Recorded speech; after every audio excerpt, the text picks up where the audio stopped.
Yeah, the loan limits for FHA that is based on the county that you're in. So basically, if we look at his credit report right here, Jesse Ortiz, it's not that his score is kind of low for conventional, but he's got a lot of derogatory on here. See, the B stands for borrower, the C stands for co-borrower.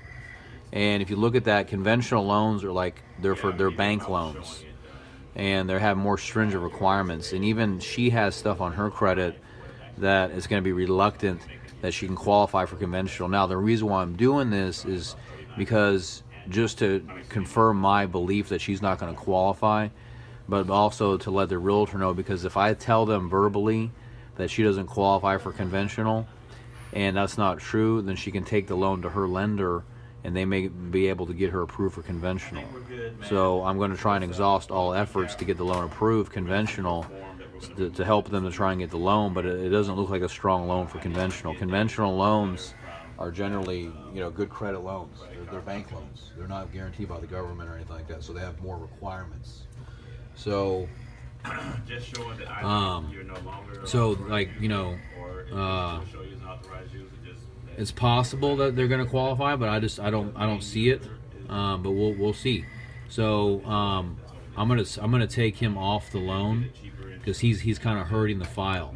So what you're gonna do is come in here under the tool. This is where we're logged into Funding Suite, which is our credit report provider, and we're going to remove him off the file by just saying we're going to keep Sarah and remove Jesse Ortiz, and then we're going to split the file because we just want to do the loan in her name. She's a nurse and she's making good money as a nurse, and he's just not really doing much. Then the other thing we're going to do, whenever you run DU, you have to have all three credit bureaus. So I'm going to go in there and add TransUnion and Equifax, because I just have Experian only. So I hit add to file, add that on there, and then process it to add to the file. Yes. Excuse me. Absolutely. There you go. Yep. So because they're always going to want the most recent. So let's just make sure we keep it current. Okay. So we see her middle credit score is a 609, right? So and the low credit score is 601. So let's just go and take a look at the credit report to see what it looks like. Okay, good deal, man. And this is the new credit report just with her name on it. So Jason, you know how to get these? we'll take a look that they have an auto loan that was charged off. They have a collection here that was past due. They have a discover here that's this account's in dispute right here. This dispute's resolved. So I can tell you right now that 99.9% of this loan will not qualify for conventional. Okay, but I just want to show you how it's done, just so you can see the process and we can walk through it. This is not a conventional loan, and I want you guys to be able to see that this is more like an FHA loan because it has a weak credit profile. The yellow, when it highlights in yellow, that's showing that there was some type of derogatory activity, and so basically what we're going to do now is take this new reference number that we've gotten, and we're going to paste this into Fundings or Encompass. Here's the file right here, and we're going to actually move over here to this file. Let's see. So I'm going to now shift you guys over here first. Actually, can I move this over here? Let's move this over here, the screen.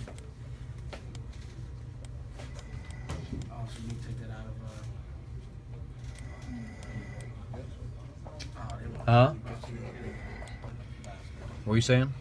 No, quick question. Why can't you do like call rapid rescore and try to get them pushed through, boost them up 50, 60 points? Who?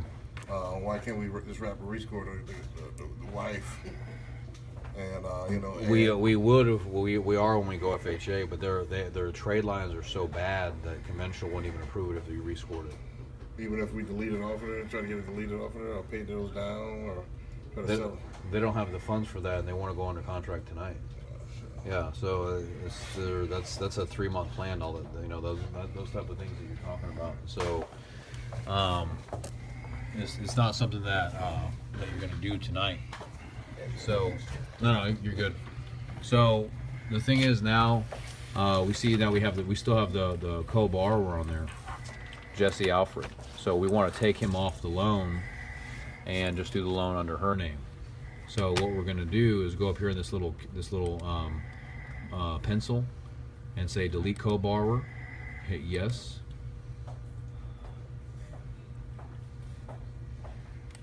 That person's been removed off the loan. Okay. And then no co-applicant. And then we're going to take the reference number, the new one, and put that in there that we got. So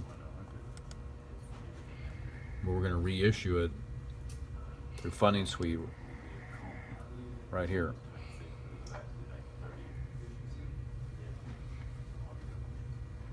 Now, this is still going to have, this is a little trick that you have to do. It's still showing the loan in Funding Suite with both applicants initially with just the Experian.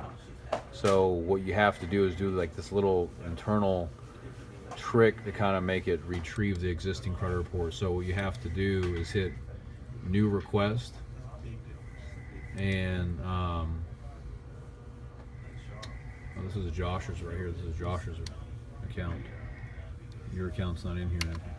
I'm going to delete. I'm just going to mess up the username and password on purpose, so it won't allow it to push through. And then what it'll allow me to do is go back and now put his password back in there, but do a retrieve as opposed to order a new credit report. So what we're going to do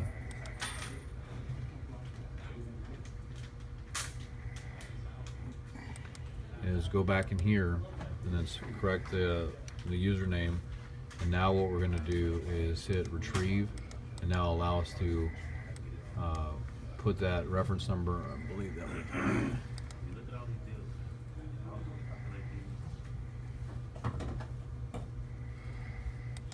was 57833329.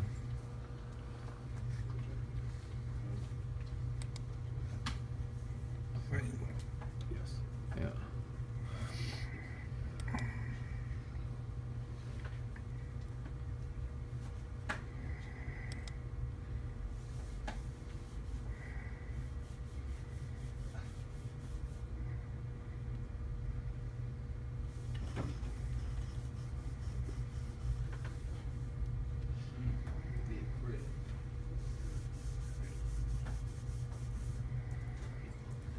Okay.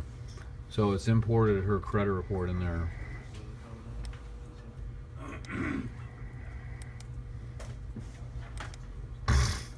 Okay. So now we need to make sure when we're running DU that you have the pertinent information all completed and filled out.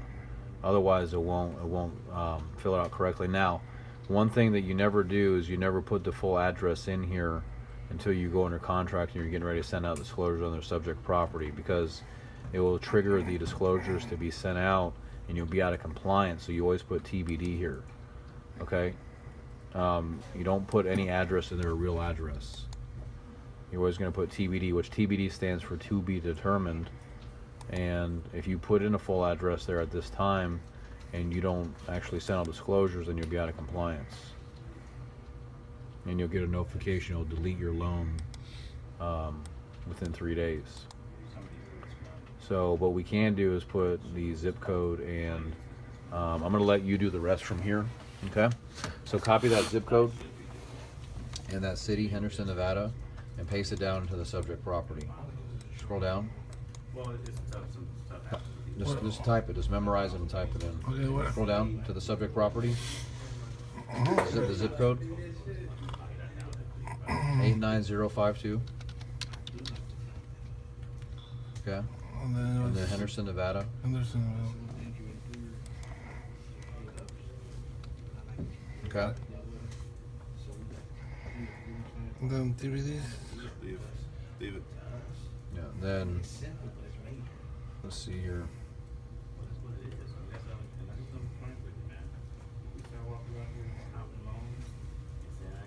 You click on that the mortgage insurance.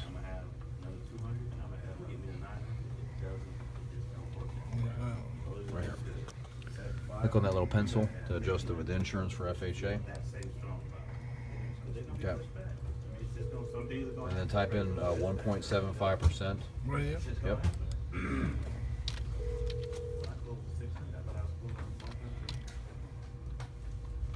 Yeah, your number locks is drawn. No, you do it over here on this part of the keyboard. You might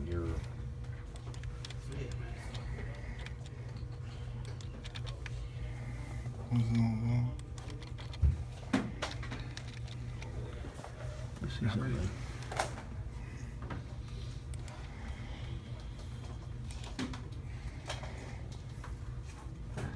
Yeah, you don't have the correct.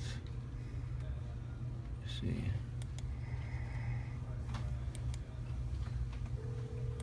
Get MI. So when you click that, and it populates automatically, you hit OK.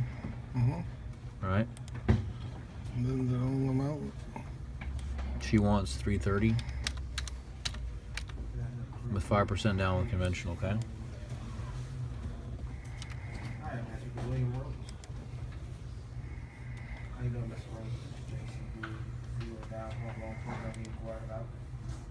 And we're going to change this to conventional. Actually, yeah, move that out of there. This is conventional, that's right. So the customer wants to get pre-approved for 330. We're putting 5% down. She's financing 313. Delete anything that says FHA on there. Save as I go. Hit the save button. I always like to save as I go. Gotcha. And now I see that you're out now. We're ready to get out of that. Now, have you already been kind of looking for homes or just? Okay. Now type in the source of the down payment, checking, and then hit the drop down. And then? Hit the drop down. Source of down payment. Go up. And hit checking savings. Okay. Now for her employment, go down to her employer, right below there, and put hospital. And I'm just going to put in the main things in here, what she does, and then put 2 years on the job, 10 years line of work. You have to have under employment, how long on the job, how long line of work. Put the months, put 1 month. The address doesn't matter right now for the purposes of this. Scroll down. Her income is $7,000 a month. Now go to the right under the escrow and put the taxes at $300 a month. Delete the $500 and change that to $300. I'm just putting in the correct figures. And then put the homeowner's insurance at $150. Go above the taxes. Put $150. Okay. And then click on that mortgage insurance. Click on that little pencil right there. Go down. Click on that. And no, there's no other housing expense. Delete that out of there. And then type in the mortgage insurance. Mortgage insurance is approximately 0.6% of the loan amount. So multiply 313,500 times 0.6%. 0.6%. And that equals divided by 12. What was that loan amount? 313,500. So 156.75. So type in 156.75. Where? No, back close that. Under the right. under the mortgage insurance, right here.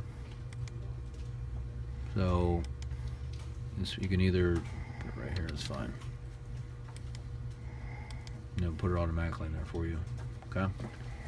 So now scroll down in the asset section. Open up the where it says show all VOD. Click on that. Open that up. And this is it. Hit the plus sign with the green arrow. Hit that. Yep. Okay. Now what you're gonna do is this is where you're gonna put in the money for in the bank account. She has $20,000. So scroll down. And then hit the drop down arrow for account type. Drop down arrow, checking account. And then put the balance of 20,000. And hit close.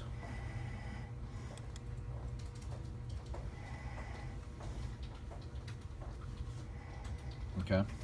Let's scroll down. Okay, you have the accounts right there. Scroll down. Scroll down, and then put right here closing costs paid by seller. Change that to 9,000.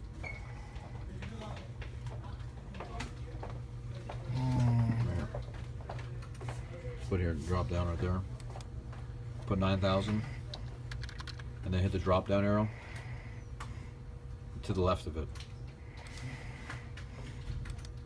and then put seller credit.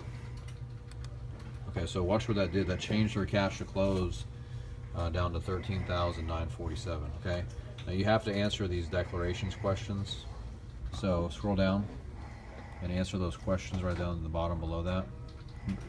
No, seller credit. Okay, scroll down. Now answer those questions right there. So it's no to the first two. No, on her side. No. No, like that. Yeah, and keep doing that. Go all the way down to no, except for number J is yes, and I is yes. Everything else is no. So I and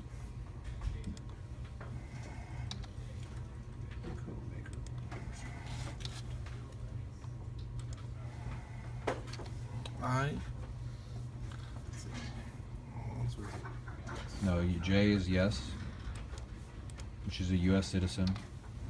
Are you a permanent resident? No. You intend to occupy the property as a primary? Yes.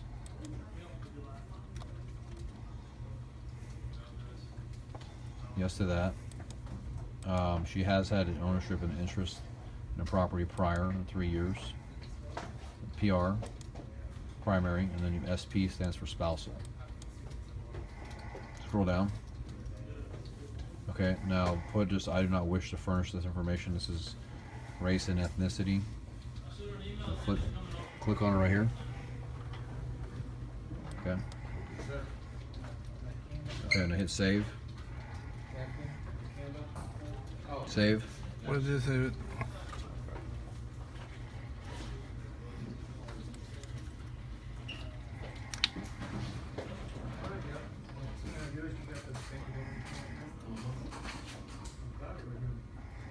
What's it say? Okay.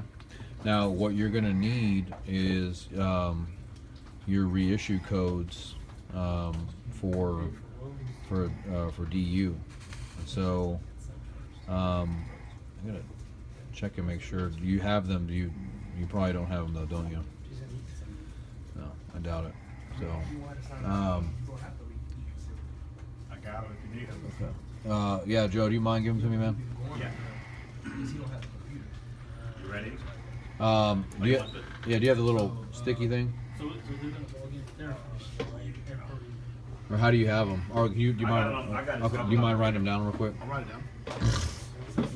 Ready? Yes. It's the ID is capital CD 11839, and the password is capital D, lowercase c, D as in David, still lowercase, W4.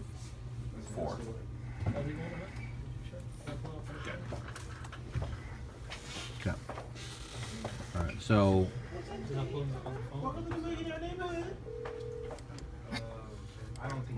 You hit services up on the top, and you hit Fannie Mae DU on ePass, not DO, DU. You hit submit.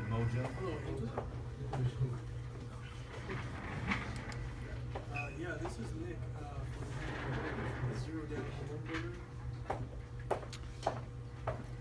Let's see.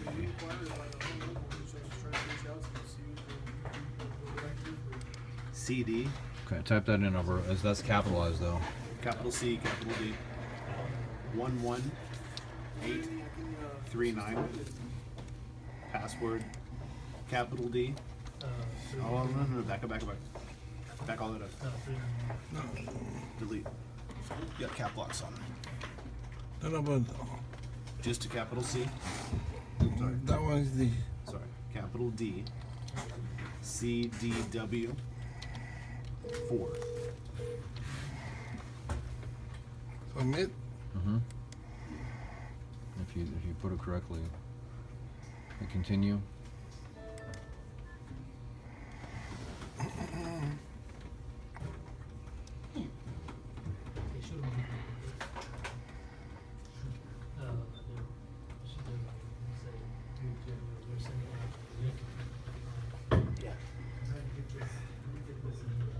See, number of units and subject property is missing. So let's take a look and see.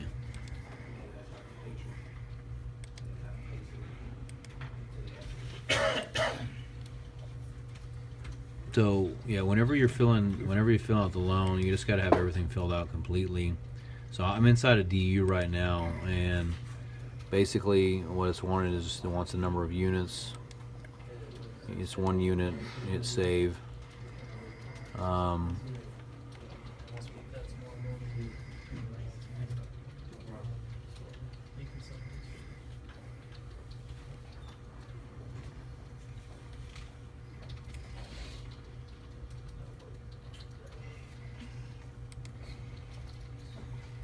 Got all of our information there. We're just going to re-verify everything to make sure it's accurate.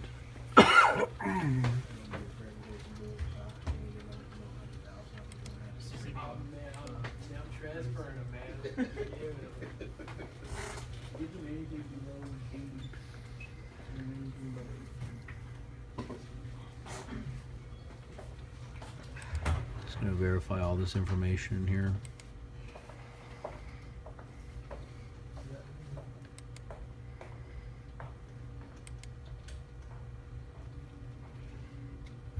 like when they start calling behind their back. At work, Jay, I'm good though. One of my clients, the first guy I talked to, I first started checking in with him, building his credit back up, getting ready to secure card, jumping squad.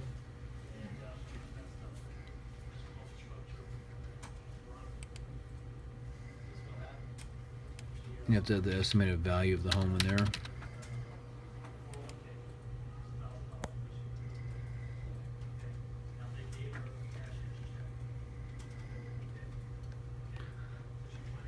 Subject property attached is fine. Enter here in .1.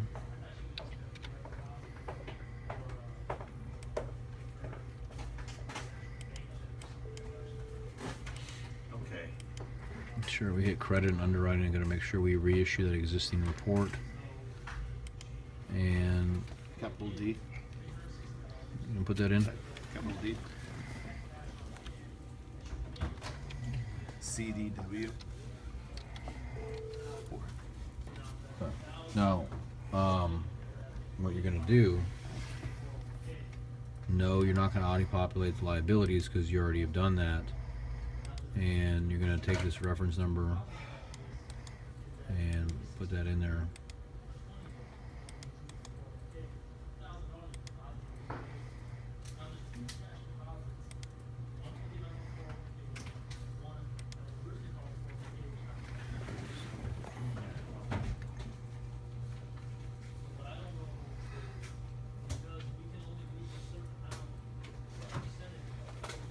Okay. So it came back with a response. Let's see what it says. So here's the results it came back with. It says refer with caution. Okay, so when you're underwriting a loan, there's either approve eligible, there's refer eligible, and then there's refer with caution. Refer with caution is the worst. Okay, so that means that this borrower doesn't qualify for a conventional loan in her current state, and it'll tell you the reasons why right here. The risk and eligibility, and primarily her score is below 620.